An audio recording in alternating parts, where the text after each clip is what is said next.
Joining us now is Senate Armed Services Committee member, Senator Markwayne Mullin. Senator, thank you so much for joining us. Certainly the major plus up Good to see you, Jason. For ICE and Homeland Security, but also the military. You're on Armed Services. Explain to us how that money is going to be used and what the military can do in support of that mission to close down the border. Yeah, well, Jason, thank you, and thanks for having me on. Look, first of all, what we're going to do is actually complete the wall. The last time that President Trump started the wall, obviously you saw the Biden administration come in and just wreak havoc on it and sell the material at pennies on the dollar. So the first thing we're doing is we're actually putting this into law by putting $46 billion to finally complete the wall all the way across our southern border. The Marines' job is going to be there simply combating the cartels. They're not going to be arresting people. They're not going to be detaining people other than just backing up our Border Patrol, because literally, unfortunately, the cartels are well funded and they have military weapons, they have military training, they have military vehicles that are on the border that that's actually outgunning and outmanning our Border Patrol. So they are a secondary force to prevent the cartels from coming in. At the same time, our Border Patrol is being plussed up. The immigration a whole line of detainees to ICE, to the border, to the judges, to our immigration centers. They're all being plussed up, fully funded, and what it is a full deterrence. You saw last month, the numbers of June came out. Zero illegals were allowed to enter our country illegally. That is astounding compared to what we've been having the last 4 years. Yeah, time I've spent on the border, one of the frustrating things is I saw the drug cartels and the human smuggling networks. They were using encrypted Chinese apps to do their communication. Right. And that's the kind of training and things that the military, along with the Border Patrol, it has to deal with, not only on the southern border, but also on the northern border. But it also has to do with human smuggling and dealing with the drug flow that comes across. We know where the fentanyl comes. It comes in large part from China through Mexico. And Jason, let's not forget the water too. It's not just land crossings, but it's going across a water, going around.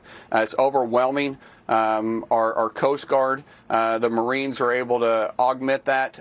We're having to have a lot of more sea power that you probably wouldn't see when you're thinking of just human smuggling and drug smuggling. It's literally an all-out attack. This is why President Trump has made it a high priority. He is the guy who's going to save America from imploding from within. And the reason why I say that is because President Trump has made it a focus, and he's also trying to improve our diplomatic relationships with Mexico. He's offered to help send troops down to fight beside the army on our southern border, and also to combat the cartels. It's being proactive. This is what peace through strength looks like, Jason. When you're not just sitting back playing whack-a-mole or just simply inviting them in like the Biden administration.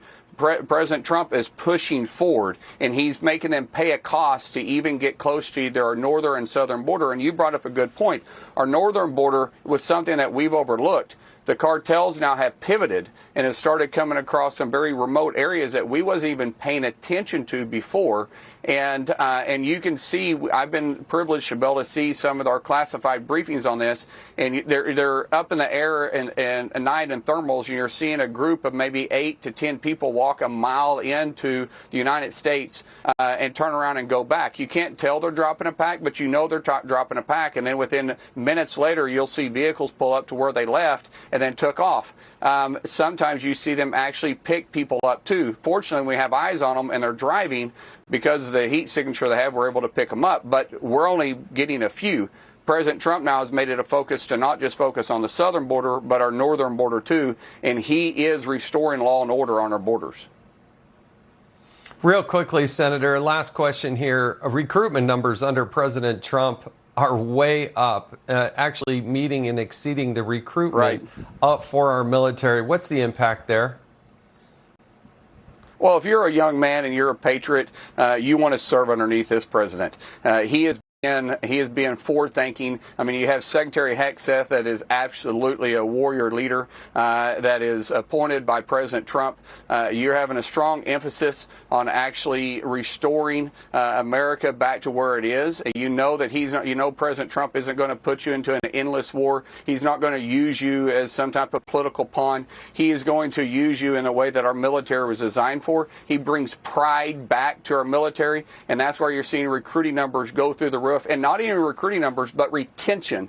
People that were on their way out has decided, wait a second, I want to serve underneath President Trump. I want this as my commander-in-chief. I want to do great things and have generational changes inside DOD, and President Trump and Secretary Hegseth is delivering that.